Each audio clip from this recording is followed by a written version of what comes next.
Hello everyone, welcome to my YouTube channel the tutorial. जैसा कि आप लोग जानते हैं, हम लोग छोटी छोटी वीडियोस में बहुत ही इंटरेस्टिंग और इन्फॉर्मेटिव टॉपिक्स को आसानी के साथ कवर करते हैं। तो आज फिर से हम आपके लिए लेकर आए हैं एक बहुत ही इंपॉर्टेंट टॉपिक, और वो इम्पॉर्टेंट टॉपिक है आपका एटॉमिक रेडियस। तो आज हम जानेंगे एटॉमिक रेडियस क्या होता है, कितने टाइप्स के होते हैं, पीरियोडिक टेबल में उनका ट्रेंड क्या होता है और उनके एक्सेप्शंस क्या होते हैं। यानी पूरी बातें आज की इस वीडियो में हम लोग एटॉमिक रेडियस के बारे में कवर कर देंगे आसानी के साथ। तो लास्ट तक वीडियो में बने रहिएगा, और अगर वीडियो को अच्छी लगे तो लाइक करिएगा। तो चलिए बिना टाइम को वेस्ट करें लोग शुरू करते हैं और देखते हैं कि ये एटॉमिक रेडियस होता है।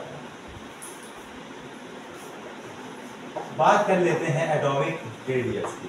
जैसे कि नाम से पता चल रहा है कि ये एटम के रेडियस के बारे में बात हम लोग की करने वाला है। एटॉमिक रेडियस, एक एटम लेते हैं हम लोग, बीच में उसके न्यूक्लियस होता है, साइड साइड उसकी क्या होती है, शेल्स होती है, हमारी साइड साइड शेल्स होती है। इसमें इलेक्ट्रॉन्स होते हैं कहीं पे, पहले में मान लिया हमने 2 इलेक्ट्रॉन, दूसरे में क्या कर दिया हमने, दूसरे में भी 2 इलेक्ट्रॉन मान लिया, ठीक है।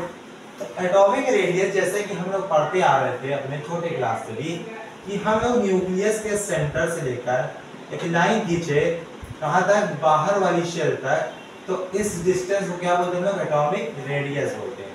यानी क्या चीज हमारी डिस्टेंस कहाँ से, न्यूक्लियस के सेंटर से लेकर बाहर वाली शेल तक, इसको क्या बोलते हैं हम लोग, एटॉमिक रेडियस। ठीक है, एटॉमिक रेडियस क्या होता है, it is the distance between centre of nucleus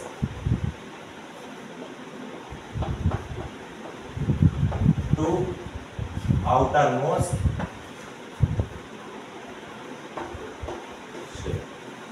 यही चीज हम लोगों ने क्या कही थी 10th क्लास के आप स्टूडेंट हैं तो आपको यही डिफिनेशन बताई जाएगी। लेकिन अगर आप 11th क्लास के हैं तो आप इस चीज को बिल्कुल मतलब ध्यान में रखिएगा कि ये डिफिनेशन आपके लिए आधी अधूरी है, क्योंकि 10th क्लास तक तो मामला सिंपल होता है, लेकिन 11th क्लास में कुछ थोड़ी सी कॉम्प्लिकेटेड चीज आती है। जैसे कि आपने पढ़ा होगा थोड़ा सा डी ब्रॉगली के बारे में। डी ब्रॉगली ने क्या बताया था कि कोई भी चीज हमारी अगर वो पार्टिकल होती है तो वो वेव भी होती है। यानी एक चीज के 2 नेचर होते हैं, यानी वो पार्टिकल भी होता है और वेव भी होता है। तो बात करें अगर लोग इलेक्ट्रॉन की, तो इलेक्ट्रॉन के बारे में भी हम लोगों ने पढ़ा था क्या, कि ये पार्टिकल भी होता है और वेव भी होता है। ठीक है, पार्टिकल भी होता है और वेव भी होता है। अगर ये वेव है हमारा तो इसका मोशन कुछ इस तरह से होगा, ये वेव है, इसका मोशन कुछ इस तरह से होगा, क्योंकि वेव अल्टरनेटिंग डायरेक्शन में मोशन करती है, यानी ऊपर नीचे इसके चेंज होते रहते हैं। अब बात कर ले अगर हम लोग इस एटम की, यानी इस तरह के मॉडल की, तो क्या हो, हमें नापनी है न्यूक्लियस से लेकर डिस्टेंस, हमने कहा यहाँ तक नापनी है। यही डिस्टेंस यहाँ तक भी हो सकती थी, ये डिस्टेंस यहाँ तक भी हो सकती थी, ये डिस्टेंस यहाँ तक भी हो सकती थी। तो कहाँ तक की डिस्टेंस लें हम लोग, कहाँ तक की डिस्टेंस लें? तो फिर ये चीज हमारी हमने ये ऑब्जर्व की कि एक एटम की हम लोग कभी भी डिस्टेंस नाप ही नहीं सकते, कभी भी एक एटम की डिस्टेंस हम लोग नाप ही नहीं सकते। यानी एक एटम का रेडियस हम लोग नहीं नाप सकते हैं। क्यों नहीं नाप सकते? क्योंकि इलेक्ट्रॉन का मोशन ही कि इस तरह से होता है, वो वेव और पार्टिकल दोनों होता है। तो वेव मोशन की वजह से हम एक एटम का रेडियस नहीं नाप सकते। तो अब नापेंगे कैसे? तो हम लोग रेडियस नापते किसमें, बॉन्डेड फॉर्म में नापते हैं, बॉन्डेड फॉर्म में। यानी बॉन्ड बना के हम लोग क्या करते हैं, नापा करते हैं एटम के रेडियस को। ठीक है, यहाँ से अब कुछ नई बातें और कुछ इंपॉर्टेंट बातें जो कि अभी 11th क्लास में और 12th क्लास में तो काम आएगी, आगे भी बहुत काम आएगी। इसके ट्रेंड से ज्यादा जो पूछी जाती है वो होता है एक्सेप्शन, क्योंकि वो बच्चों को थोड़ा बहुत याद नहीं रहता तो उससे सवाल अच्छे अच्छे बन जाते। तो बॉन्डेड फॉर्म में बनने के बाद हमारे जो एटॉमिक रेडियस होते हैं, एटॉमिक रेडियस होते हैं, वो कई तरह के हो गए। वो क्या आ गए, कई तरीके के हमारी निकल आए। ठीक है, कितने तरह के दिख रहे हैं, कुल 4 तरीके के। पहला कोवेलेंट रेडियस, कोवेलेंट रेडियस। दूसरा van der Waals radius, van der Waals radius. तीसरा मेटालिक रेडियस, मेटालिक रेडियस, और आखिरी हम लोग का आयनिक रेडियस। तो कुल इन 4 तरीके के रेडियस के बारे में हम लोग को पढ़ना होता है। यानी एटम के रेडियस भी कुल 4 तरीके के होते हैं। पहला कोवेलेंट रेडियस, वैन वाल रेडियस, मेटालिक रेडियस और आयनिक रेडियस। सारे ही समझने में आसान है, बारी बारी से समझेंगे तो समझ में आएगा। कुछ हद तक चारों एक दूसरे से मिलते जुलते भी मिलेंगे, तो उसमें आगे चल के कंफ्यूज हम लोग को नहीं। तो इतना लिख लीजिए या स्क्रीनशॉट ले लीजिए, जिसमें हम लोग आगे बढ़ सकते। आगे बढ़ने से पहले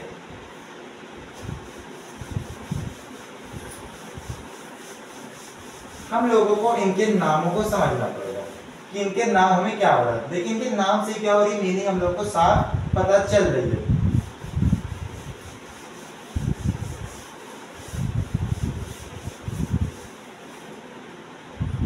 बात करें अगर हम लोग किसकी, कोवेलेंट रेडियस की, कोवेलेंट रेडियस,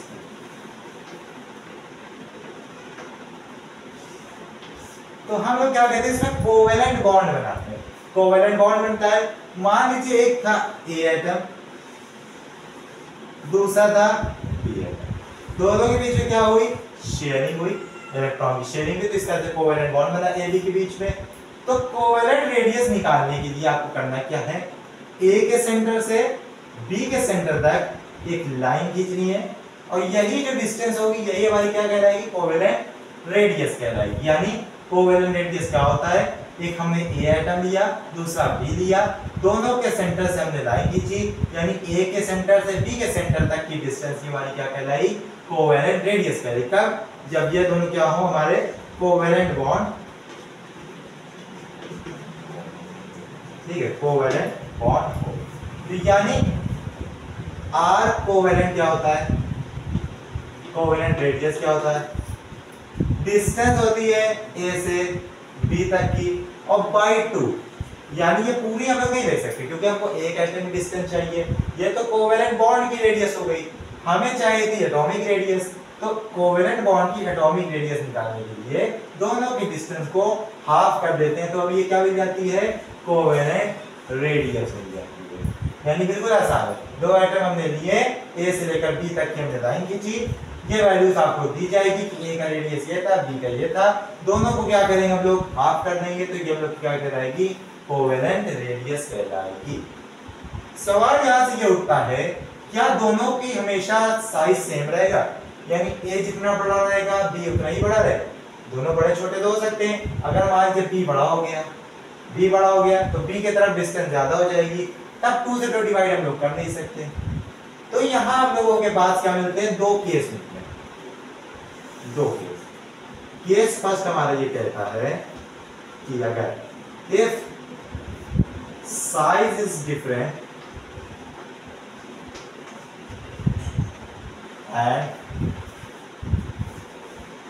ये सिंबल दिखाता है हमारे इलेक्ट्रोनेगेटिविटी, जिसको चाई बोलते हैं। If size is different and electronegativity is same, तो कोवेलेंट रेडियस हमारा हो जाता है r covalent equal to r A plus r B. क्या हो जाता है, बस simply r A plus r B हो जाता है। ये हमारा क्या हो जाता है, कोवेलेंट रेडियस हो जाता है। दोनों क्या कर देते हैं, प्लस कर देते हैं, कब, जब हमारा साइज में फर्क आ जाए लेकिन इलेक्ट्रोनेगेटिविटी क्या हो जाए, हमारी सेम हो जाए, तो बस क्या करते हैं, दोनों के रेडियस को प्लस कर देते हैं, आपकी 2 निकालने की आपको जरूरत नहीं पड़ती। और दूसरा केस हमारा ये कहता है, if size and electronegativity both are different, अगर साइज भी हमारा अलग है और हमारी इलेक्ट्रोनेगेटिविटी भी अलग है, तो क्या करेंगे, तो इसका भी एक फॉर्मूला बनाया गया है। क्या होता है, r covalent equal to r A plus r B minus 2.08 bracket में chi A minus chi B. Formula दोनों का वही है, ठीक है, वही है। पहले में क्या हुआ, इलेक्ट्रोनेगेटिविटी हमारी सेम थी, तो यहाँ पे डिफरेंस जीरो हो गया था, यानी ये पूरी चीज भी जीरो हो गई थी, तो हमारा फॉर्मूला इतना से बचा था। अब की इलेक्ट्रोनेगेटिविटी में फर्क है, इस वजह से हमारे यहाँ पे जीरो नहीं होगा, तो फॉर्मूला हमारा पूरा जीरो नहीं होता, हमें पूरी वैल्यूज लिखनी पड़ेगी। और इसमें टेंशन लेने की बात नहीं है, क्योंकि हर चीज आपको गिवन रहेगी, हर चीज, बस एक चीज आपको क्या होगी, निकालनी होगी। मान लीजिए अगर ये निकालना है तो आपको ये भी पता रहेगा, ये भी पता रहेगा, ये भी पता रहेगा, ये भी पता रहेगा, बस क्या करना होगा, वैल्यूज को पुट करनी होगी और अपना आंसर को निकाल लेना होगा। तो कोवेलेंट रेडियस की थोड़ी बहुत सी बात ये वाली हो गई। कोवेलेंट रेडियस क्या होता है, अगर कोई कोवेलेंट बॉन्ड बनता है तो दोनों एटम के बीच की, यानी एक के न्यूक्लियस से दूसरे के न्यूक्लियस तक की डिस्टेंस को बोलते हैं कोवेलेंट रेडियस। और हमें अगर एक एटम का रेडियस चाहिए होता है कोवेलेंट बॉन्ड के, तो 2 से डिवाइड कर देते हैं, ये हमें r कोवेलेंट मिल जाता है। अब सवाल यहाँ पे ये उठता है कि दोनों एटम हमारे सेम तो नहीं होंगे, तो दो केस बन जाते हैं। पहला केस, अगर साइज हमारा अलग हो, इलेक्ट्रोनेगेटिविटी सेम हो, तो हमारा क्या होता है, covalent radius Ra plus Rb हो जाता है, यानी दोनों के डिस्टेंस को खाली प्लस करना पड़ता है हमें। अगर हमारी साइज और डिफरेंट और इलेक्ट्रोनेगेटिविटी डिफरेंस दोनों क्या हो जाता है, डिफरेंट हो जाता है, तो हमारा कोवेलेंट रेडियस का फॉर्मूला ये हमारा लंबा चौड़ा सा लिखकर आ जाता है। तो बात होगी ये हमारी कोवेलेंट रेडियस। तो तेजी के साथ हम लोग बात कर लेते हैं अपने दूसरे रेडियस की, जो है हमारा van der Waal radius.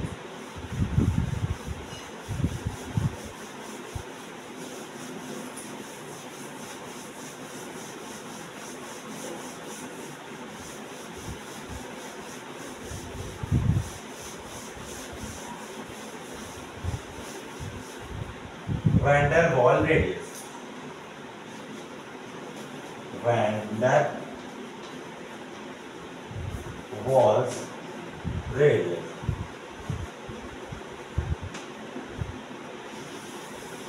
Van der Waal radius हमारा दो चीजों के लिए ज्यादा काम करता है।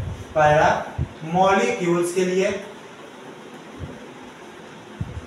या तो हमारा नोबेल गैसेस के लिए, नोबेल गैसेस के लिए, ठीक है। तो होता कुछ यूं है, इसमें बात सेम होती है। कोवेलेंट बॉन्डिंग में क्या होती थी, हम लोग कोवेलेंट बॉन्ड बनाते थे कोवेलेंट रेडियस में, इसमें हम लोग का बॉन्ड कुछ नहीं हो पाएगा, क्योंकि नोबेल गैस हमारे बॉन्ड तो बनाते नहीं, मॉलिक्यूल भी हमारे बॉन्ड आपस में बनाते नहीं। तो क्या होगा, इसमें मान लीजिए हमने एक इतनी सी जगह में ऑब्जर्व किया कि यहाँ पे एक हीलियम के एटम है, यहाँ पे एक हीलियम के एटम है, यहाँ पे एक हीलियम के एटम है, यहाँ पे एक हीलियम के एटम है। तो ये चारों रिएक्ट आपस में करेंगे नहीं, क्योंकि ये सभी नट है। लेकिन क्या होगा, जैसे कि पता है कि गैस के पार्टिकल मूव करते रहते हैं, तो ये एक दूसरे के करीब जाएंगे कुछ हद तक, फिर उसके बाद क्या होगा, ये अपने डायरेक्शन में चला जाएगा, ये अपने डायरेक्शन में चलेगा, यानी बॉन्ड नहीं बनेंगे, लेकिन आएंगे तो करीब जा। तो जितना सबसे ज्यादा करीब आए, यानी स्मॉलेस्ट डिस्टेंस ऑफ अप्रोच जहां पे मीडियम है, तो वहां पे क्या करेंगे हम लोग, उस डिस्टेंस को देखेंगे और वही हमारी क्या हो जाएगी, वैन डर वाल रेडियस हो जाएगी, वैन डर वाल रेडियस। यानी इसका भी फॉर्मूला कुछ मिलता ही जुलता होता है, dA2B/2। अब कंफ्यूज नहीं होना, क्यों नहीं कंफ्यूज होना, क्योंकि कोवेलेंट बॉन्ड में बिल्कुल बॉन्डिंग हुई होती है। यहाँ पे जो DAB है वो है क्या, smallest distance of approach, smallest distance of approach, ठीक है। स्मॉलेस्ट डिस्टेंस ऑफ अप्रोच होती है क्या हमारी, van der Waal radius. Van der Waal radius में कोई भी केस हमें देखने को नहीं मिलते कोवेलेंट रेडियस की तरह से। जैसे कोवेलेंट रेडियस पे इलेक्ट्रोनेगेटिविटी वगैरह का फर्क हो गया, इसमें ये सब जहां हमारा कुछ भी नहीं होता है, ठीक है। अब एक चीज आपने ऑब्जर्व अभी तक कर ली होगी कि अगर किसी एटम का कोवेलेंट रेडियस हम लोग देखें या तो वैन डर वाल रेडियस देखें, तो दोनों में बड़ा क्या होगा, कोवेलेंट रेडियस बड़ा होगा या तो वैन डर वाल रेडियस बड़ा होगा। तो जवाब है इसका कि वैन डर वाल रेडियस बड़ा होगा, क्योंकि कोवेलेंट रेडियस में एटम बिल्कुल आपस में ओवरलैप होते हैं, डिस्टेंस कम होगी ऊपर की, अब वैन डेर वाल दूर दूर होते डिस्टेंस ज्यादा होगी, अगर डिस्टेंस ज्यादा होगी तो यानी कि पूरा आंसर भी हमारा ज्यादा आएगा। तो याद रखिएगा कि वैन डेर वाल रेडियस क्या होता है हमारा, ज्यादा होता है किससे, कोवेलेंट रेडियस से। और हमेशा यही ट्रेंड हमारा फॉलो होगा कि वैन डेर वाल रेडियस हमारा हमेशा ज्यादा होगा किसी भी कोवेलेंट रेडियस से। तो वैन डेर वाल रेडियस को भी हम लोगों ने क्या कर दिया, आसानी से समझ लिया। अब एक और होता है मेटालिक रेडियस, उसको भी देखते हैं कि मेटालिक रेडियस हमारे क्या होते हैं।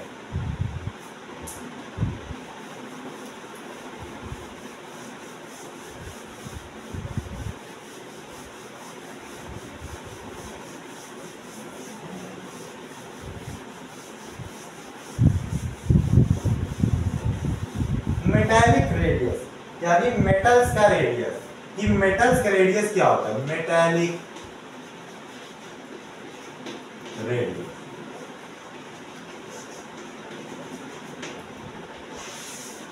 इसमें क्या होता है, इसमें होता यह है कि इसमें मेटल और मेटल बॉन्ड बनाते हैं। कौन कौन बॉन्ड बनाते हैं, मेटल और मेटल। ये कैसी बात हुई, मेटल मेटल के साथ कैसे बॉन्ड बना सकता है, मेटल नॉन मेटल का सुना था आयनिक बॉन्ड, नॉन मेटल का सुना था कोवेलेंट बॉन्ड। ये मेटल मेटल का कौन सा बॉन्ड आ गया, तो मेटल मेटल के बीच में जो बॉन्ड बनता है उनको बोलते हैं मेटालिक बॉन्ड। ये ऐसे अलग से आपको नहीं दिखेगा।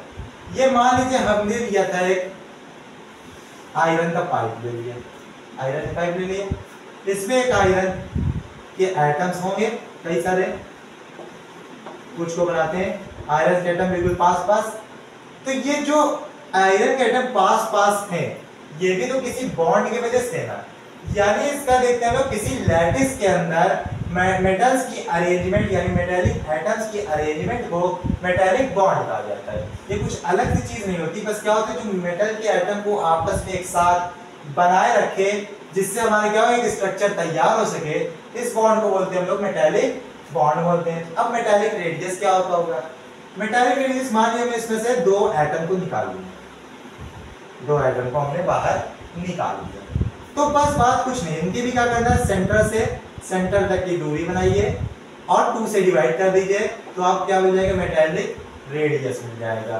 फॉर्मूला कुछ भी फर्क नहीं हो रहा, फॉर्मूला सबका क्या है, सेम, बस डिस्टेंस की मीनिंग बदल रही है वहां पर। यहाँ पे भी क्या है, डी A2B by 2, डिस्टेंस की मीनिंग बदल रही है।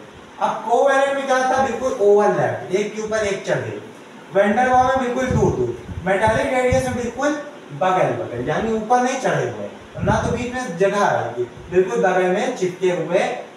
जब हमारे दो एटम मिलते हैं मेटल के तो उसको बोलते हैं मेटालिक बॉन्ड, और दोनों के न्यूक्लियस तक की डिस्टेंस को 2 से डिवाइड करने पे मिल जाता है क्या, मेटालिक रेडियस। यानी तीसरा टाइप का रेडियस भी हमारे पास आ गया। और अगर हम लोग देखें अब मेटालिक रेडियस क्या कोवेलेंट रेडियस से छोटा होगा या बड़ा होगा, तो हमें देखने पे ये साफ पता चल रहा है कि कोवेलेंट क्या होते हैं, ओवरलैप्ड होते हैं, यानी सबसे कम डिस्टेंस होती है उनके बीच में, यानी कोवेलेंट रेडियस सबसे छोटा होता है, वैन डेर वाल सबसे बड़ा होता है, मेटालिक रेडियस दोनों के बीच में होता है, क्योंकि ना तो इसमें दूरी ना तो इसमें एक दूसरे के ऊपर चढ़े हुए, बिल्कुल बगल बगल आहिस्ता से बैठे हुए।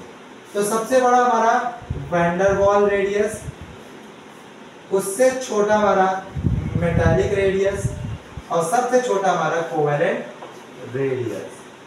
आयनिक रेडियस को थोड़ी देर के लिए हम लोग क्या करेंगे, अभी छोड़ेंगे, क्योंकि वो एक अलग टाइप की चीज है, उसका कंपैरिजन इन लोगों के साथ नहीं होता। अब थोड़ी सी बात कर लेते हैं जल्दी के साथ ट्रेंड की, कि पीरियोडिक टेबल में कैसे बढ़ते घटते हैं। आप लोगों को, ज्यादातर लोगों को ये पता ही होगा कि नीचे आने में क्या होता है, एटॉमिक साइज हम लोग का बढ़ता है, क्योंकि शेल इंक्रीज करती है, शेल इंक्रीज करती है तो साइज बढ़ता जाता है, नीचे आने पे एटॉमिक साइज बढ़ता है। लेफ्ट से राइट अगर जाते हैं हम लोग तो न्यूक्लियर चार्ज बढ़ता है, न्यूक्लियर चार्ज बोले तो चार्ज ऑफ न्यूक्लियस बढ़ता है, न्यूक्लियर चार्ज बढ़ने से क्या होता है, हमारा साइज छोटा होता है एटम का। तो यानी हम लोग शॉर्ट फॉर्म में बोले तो down to the group, down to the group क्या होता है, एटॉमिक साइज इंक्रीज करता है, और अक्रॉस द पीरियड क्या होता है हमारा एटॉमिक साइज डिक्रीज करता है, ठीक है, एटॉमिक साइज डिक्रीज करता है। तो ये जो ट्रेंड होते हैं हमारे दो पीरियोडिक टेबल के, कि नीचे अगर हम लोग आएंगे तो एटॉमिक साइज बढ़ता जाएगा, बगल में जाएंगे यानी लेफ्ट से राइट जाएंगे तो एटॉमिक साइज घटता जाएगा। अब इसी को फॉलो करके एक दो ट्रेंड देखेंगे पीरियड और ग्रुप के, उसके बाद आयनिक रेडियस छोटा सा टॉपिक पढ़ के वीडियो को खत्म करेंगे। ये वीडियो थोड़ी सी लंबी हो रही है क्योंकि इसमें कई सारे हमारे टाइप्स हैं।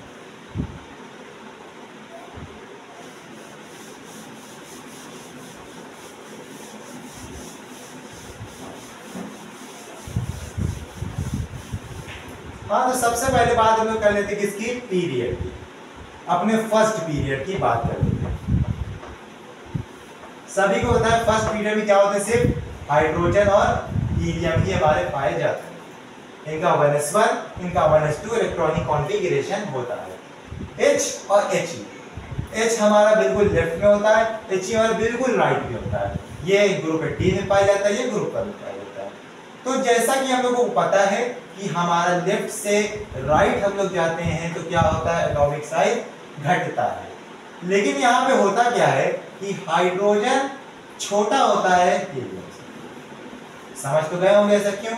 क्योंकि हाइड्रोजन बनाता है हमारा कोवेलेंट बॉन्ड और बनता है कोवेलेंट रेडियस। हीलियम के अंदर कोवेलेंट बॉन्ड का सिस्टम है नहीं, बनाता है वैन डर वाल रेडियस, और वैन डर वाल रेडियस हमेशा क्या होता है, बड़े होते हैं किससे, कोवेलेंट रेडियस से। तो यानी जो चीजें मतलब ऊपर से दिख रही हैं वो चीजें हर जगह सही नहीं होती है। जहां पे भी वैन डर वाल रेडियस बनेगा वो हमेशा बड़ा होगा कोवेलेंट रेडियस से, चाहे जितने ही कोवेलेंट रेडियस क्यों ना। ऐसे बात करते हैं सेकंड पीरियड की।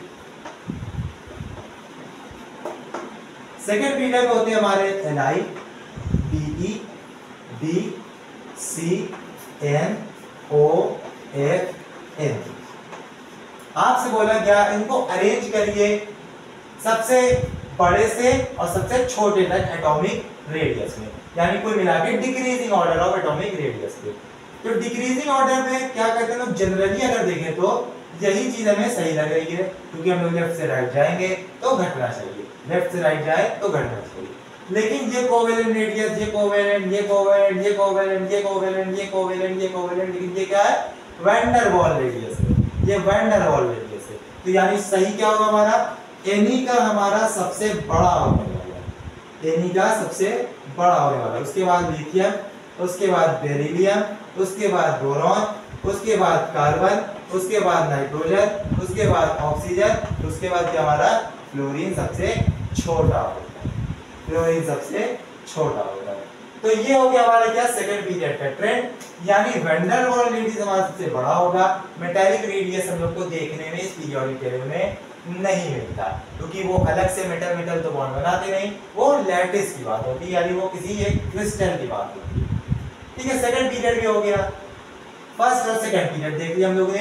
पीरियड का एक आखिरी एग्जांपल देखेंगे बस, इतना आपके लिए सफिशिएंट होगा। अब इतना आप समझदार हो गए कि वैन डर वाल रेडियस हमारे हमेशा बड़े होने वाले हैं। इसमें देखिए एस और पी ब्लॉक के एलिमेंट ही खाली मिले हुए हैं, डी ब्लॉक की बात अभी तक हम लोगों ने नहीं की। डी ब्लॉक कहां से मिलना शुरू होते हैं, डी ब्लॉक हमें मिलना शुरू होते हैं थर्ड पीरियड से। थर्ड पीरियड में हमारा क्या होता है, पहली डी ब्लॉक की सीरीज हमें मिलती है। तो डी ब्लॉक वालों की बात करते हैं, इनके लिए कुछ अलग से बात करनी जरूरी होती है। डी ब्लॉक की, डी ब्लॉक की पहली क्या होती है सीरीज, थर्ड पीरियड में होती है। जैसे कि हम लोग पता क्या होते हैं, स्कैंडियम होते हैं, टाइटेनियम होते हैं, वेनेडियम होते हैं, क्रोमियम होते हैं, मैंगनीज होते हैं, आयरन होते हैं, कोबाल्ट होते हैं, निकल होते हैं, कॉपर होते हैं और जिंक होते हैं। ठीक है, इतने हमारे पास पहले पीरियड में डी ब्लॉक होते हैं, और बाकी इधर एस भी होता है और इधर बाकी हमारा पी भी होता है। लेकिन बात हम लोग किसकी करनी है, डी ब्लॉक की। इसमें कुछ अजीब सा ट्रेंड देखने को हम लोगों को मिलता है।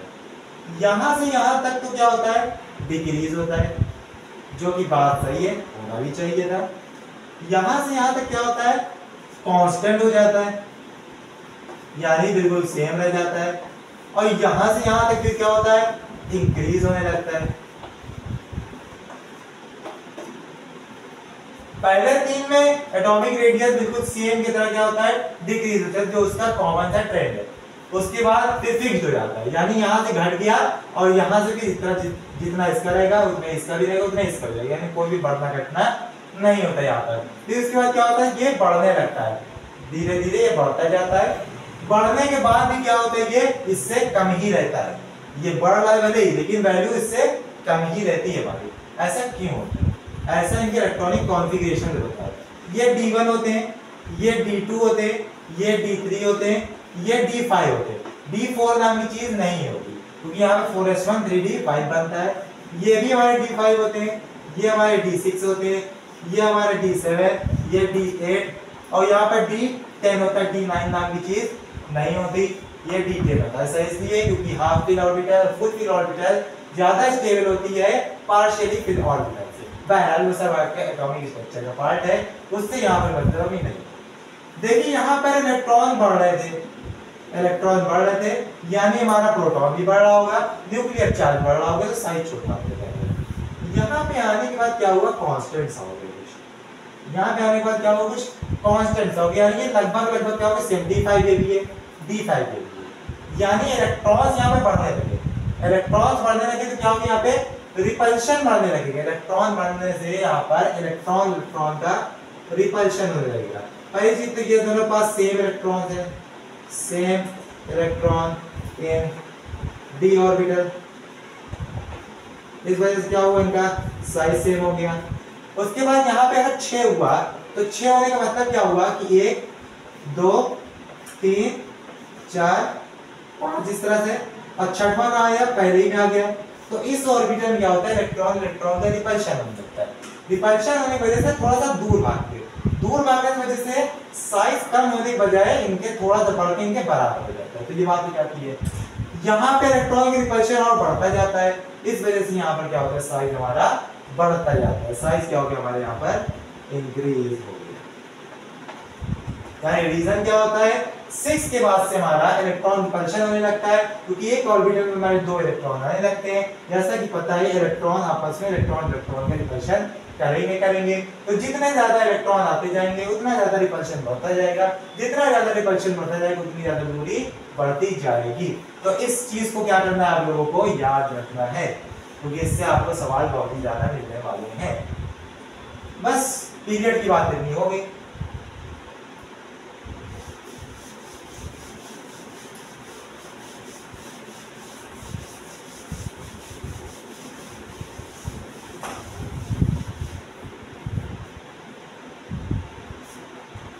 डाउन टू द ग्रुप, नीचे आने में एटॉमिक साइज बढ़ता है, बात बिल्कुल सही। एस ब्लॉक में भी यही होता है, नीचे आते जाते हैं इंक्रीज होता जाता है। पी ब्लॉक में भी यही होता है, नीचे आते जाते हैं एटॉमिक साइज क्या हो जाता है, इंक्रीज होता जाता है। बात यहाँ पे भी डी ब्लॉक में जहां फंसेगी, डी ब्लॉक में हम ग्रुप 3 वालों को ले लें, ग्रुप 4 वालों को ले लें और ग्रुप 5 वालों को ले लें। ग्रुप 3 वाले होते हैं SC होता है, Y होता है, LA होता है। ग्रुप 4 वाले हमारे क्या होते हैं, TI होता है, ZR होता है, HF होता है, हैफनियम होता है, यहाँ पे वेरेडियम होता है, यहाँ पे नियोबियम होता है, यहाँ पे टैलियम होता है। इस तरह से हमारे 3 होते हैं। नीचे एक्टिनाइड वाली की बात हमें नहीं करनी, ग्रुप 7 पीरियड 7 वालों की बात हम लोग को नहीं करनी। होता कुछ यूं है, यहाँ पे अगर हम लोग देखें तो स्कैंडियम से बड़ा यट्रियम, उससे बड़ा लैंथियम, यानी ये तो हमारी सही है, कॉमन सी बात है। लेकिन यहाँ पे क्या होता है, TI से बड़ा होता है ZR और HF उसके बराबर, और वही तरह यहाँ पे भी वेनेडियम से बड़ा नियोबियम लेकिन TA उसके बराबर। ऐसा क्यों हुआ? ऐसा इसलिए हुआ क्योंकि ये होता है हमारा लैंथेरियम, इसके अंदर एक अलग ही दुनिया बसी होती है। इसके अंदर क्या होता है, एक अलग ही दुनिया बसी हुई होती है। कौन सी दुनिया? लैंथेनॉइड सीरीज पूरी बसी हुई होती है 14 एलिमेंट की, ठीक है। लैंथेनॉइड सीरीज के अंदर क्या होता है, हमारा लैंथेनॉइड का कंट्रैक्शन हो जाता है। क्यों? शील्डिंग इफेक्ट की वजह से। और शील्डिंग इफेक्ट क्या होता है, जो न्यूक्लियस के अंदर वाले इलेक्ट्रॉन होते हैं, यानी कोर इलेक्ट्रॉन होते हैं, वो बाहर वाले इलेक्ट्रॉन क्या करते रहते हैं, रिपेल करते रहते हैं, जिससे क्या होता है हमारी न्यूक्लियर फोर्स कम हो जाती है। अब न्यूक्लियर फोर्स कम हो जाती है तो यानी जितना ज्यादा हमारा शील्डिंग इफेक्ट होगा उतनी ज्यादा क्या होगी हमारी साइज बड़ी हो जाएगी, जितना कम शील्डिंग इफेक्ट होगा उतनी ज्यादा साइज क्या हो जाएगी छोटी हो जाएगी। और इनका ट्रेंड क्या होता है, एस में सबसे ज्यादा होता है, पी में उससे कम होता है, डी में उससे कम होता है, एफ में सबसे कम होता है। यानी एफ में शील्डिंग इफेक्ट होता ही नहीं है, ना के बराबर होता है। अब जब नहीं होता तो यानी न्यूक्लियस अंदर वाला खींचेगा इलेक्ट्रॉन को और साइज क्या हो जाता है छोटा हो जाता है। अब साइज छोटा हो जाता है तो ये इतना छोटा हो जाता है कि बढ़ने के बावजूद ये क्या हो जाता है इसके बराबर हो जाता है। ये कितना छोटा हो जाता है उससे क्या हो जाता है बढ़ने के बाद भी बराबर रहता है। बहरहाल शील्डिंग इफेक्ट आपके लिए 12th क्लास का टॉपिक है। यहाँ पर बस क्या करना है आपको याद रखना है कि क्या होता है HF हमारा बराबर हो जाता है। क्यों हो जाता है कोई पूछ लेगा तो आप बता सकते हैं शील्डिंग इफेक्ट की वजह से या तो लेंथेनॉइड कॉन्ट्रैक्शन, दोनों एक चीज है बस क्या दोनों एक दूसरे के उल्टा है। शील्डिंग इफेक्ट ज्यादा होने से लेंथेनॉइड कॉन्ट्रैक्शन कम होता है, शील्डिंग इफेक्ट कम होने से लेंथेनॉइड का कॉन्ट्रैक्शन ज्यादा होता है। तो बस डाउन टू द ग्रुप कितनी बात हमारी काफी है। ये सब बिल्कुल जनरल होते हैं, इनको याद करने की कोई जरूरत नहीं, नीचे आते जाइए साइड आप बढ़ाते जाइए, बस इन तीन को आपको याद रखने की जरूरत है। पहला वाला भी बिल्कुल कॉमन है, दूसरा वाले में क्या होता है लेंथेनॉइड के बाद आने की वजह से साइज छोटा होने की वजह से दोनों का साइज बराबर हो जाता है। एक हमारा आखिरी बचा आयनिक रेडियस, उसको भी कवर करते हैं 2-3 मिनट में, फिर वीडियो को खत्म करते हैं।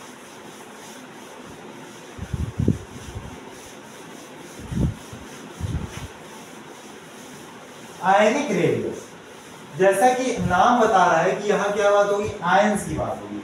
आयंस क्या होते हैं ऐसी स्पीशीज जिनके ऊपर चार्ज हो उनको बोलते हैं क्या आयनिक आयंस बोलते हैं उनको, और उनकी रेडियस को अगर हम लोग नापे तो क्या होगा आयनिक रेडियस होंगे। जैसा कि हम लोगों को पता है एक हमारे पास एटम है, उसमें अगर हम लोग एक इलेक्ट्रॉन डाल दें तो ये क्या बन जाएगा ए माइनस बन जाएगा। या तो हमारे पास एक एटम है उसमें से एक इलेक्ट्रॉन निकाल दें तो ये क्या बन जाएगा ए पॉजिटिव बन जाएगा। पॉजिटिव वाले हमारे क्या होते हैं कैट आयंस होते हैं, नेगेटिव वाले क्या होते हैं हमारे एन आयन होते हैं। ये सब बातें तो आपको पता ही होंगी। देखिए इलेक्ट्रॉन अगर डाला जाता है तो एन आयन बनता है और अगर निकाला जाता है तो कैट आयन बनता है। डालने से क्या होता है हमारा कि एटम का साइज थोड़ा सा बढ़ता है। आयन क्या होते हैं हमारे एटम से बड़े होते हैं क्योंकि इलेक्ट्रॉन आया शेल ऐड हुई तो यानी आयन एटम से बड़े होते हैं। कैटायंस क्या होते हैं एटम से छोटे होते हैं, जिससे बने कैटायन से छोटे होते हैं, आयन जिस एटम से बने उनसे बड़े होते हैं। अब इनकी इक्वल फॉर्मूला कोई पढ़ने की जरूरत नहीं कि डी ए बी कहां से, क्योंकि ये अगर हम लोग इनका रेडियस नापे तो ये कहलाएगा हमारा आयनिक रेडियस, इनका रेडियस नापे तो कहलाएगा क्या हमारा आयनिक रेडियस। अब इसकी बात ज्यादा अच्छे से होती है आइसो इलेक्ट्रॉनिक स्पीशीज पे, एक के बाद एक नए टॉपिक्स मिल रहे हैं। आइसो इलेक्ट्रॉनिक स्पीशीज यानी ऐसी स्पीशीज जिनका क्या हमारा इलेक्ट्रॉन नंबर सेम हो उनको बोलते हैं आइसो इलेक्ट्रॉनिक स्पीशीज। जैसे हमने ले लिया O2 माइनस, या तो ले लिया Na+, या तो ले लिया M3 माइनस, या तो ले लिया Mg2+। ऑक्सीजन पास होता तो 8 इलेक्ट्रॉन है लेकिन 2 ले लिया तो हो गया 10 इलेक्ट्रॉन। Na पास होता तो 11 इलेक्ट्रॉन है, 1 दे दिया तो हो गया 10 इलेक्ट्रॉन। नाइट्रोजन पास होता तो 7 इलेक्ट्रॉन है लेकिन 3 ले लिया तो हो गया 10 इलेक्ट्रॉन। Mg पास होता तो 12 इलेक्ट्रॉन है लेकिन 2 दे दिया तो हो गया 10 इलेक्ट्रॉन। अगर कोई आपसे पूछे, कोई नहीं आपसे पूछे मतलब पूछते ही है सवाल, जनरली आता ही आता है एक सवाल इसका कि आप इनके साइज को अरेंज करिए इंक्रीजिंग या तो डिक्रीजिंग ऑर्डर, तो इसका कोई भी ट्रेंड हमें पढ़ना नहीं है कि डाउन टू द ग्रुप क्या होता है, क्रॉस द पीरियड क्या होता है, क्योंकि इनका कोई रिलेशन ही नहीं बनेगा। ये कोई और पीरियड के होंगे, ये कोई और पीरियड के होंगे, ये कहीं ग्रुप के होंगे, ये कहीं ग्रुप के होंगे। तो इनके लिए छोटी सी ट्रिक ये होती है कि एटॉमिक नंबर जो कि Z से होता है is inversely proportion to atomic size.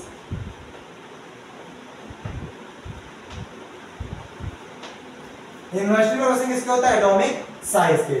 तो यहाँ पे एटॉमिक नंबर सबसे बड़ा किसका है मैग्नीशियम का है, वेरी गुड। उसके बाद सोडियम का है Na+, ठीक है। उसके बाद ऑक्सीजन है O2-, उसके बाद n3 माइनस, यानी जिसका एटॉमिक नंबर सबसे बड़ा उसका साइज सबसे छोटा, फिर उसके बाद ये, उसके बाद तो यानी ये चीज आपको याद रखनी है कि एटॉमिक नंबर हमारा एटॉमिक साइज के इनवर्सली प्रोपोर्शन होता है। जितना ज्यादा एटॉमिक नंबर होगा उतना कम एटॉमिक साइज होगा, और इस तरह से आप किसी भी आइसो इलेक्ट्रॉनिक स्पीशीज में चेक कर सकते हैं। तो बस एटॉमिक रेडियस की इतनी बातें थी, इतनी बातें आपकी सफिशिएंट है हर जगह आपको बैठने के लिए। कोई भी सवाल आपसे अगर पूछ सकता है तो आप इसमें से बता सकते हैं। बस आपको ट्रेंड्स थोड़े बहुत याद होने चाहिए, एक्सेप्शन पे ज्यादा काम करना है, क्योंकि जनरल ट्रेंड तो नहीं पूछता, एक्सेप्शन ही ज्यादा पूछता है, क्योंकि बच्चों को जनरल ट्रेंड याद होता है और सीधा सीधा आंसर को टिक कर देते हैं, लेकिन एक्सेप्शन में कहानी कुछ और होती है, हर चीज का रीजन होता है। तो उम्मीद है ये वीडियो आपके समझ में आई होगी और अच्छी लगी होगी और कुछ नया सीखने को मिला होगा। अगर ऐसा है तो आपको बस हमारा छोटा सा काम करना है, वीडियो को लाइक करके चैनल को सब्सक्राइब कर लेना अगर अभी तक आपने नहीं किया है, और अपने कुछ दोस्तों को शेयर करना है जिनको लगे कि आपको उनको कुछ फायदा होगा। अगर आप आखिर तक हमारे वीडियो में बने रहे तो दिल से शुक्रिया। तब तक के लिए thanks for watching, keep learning, bye bye.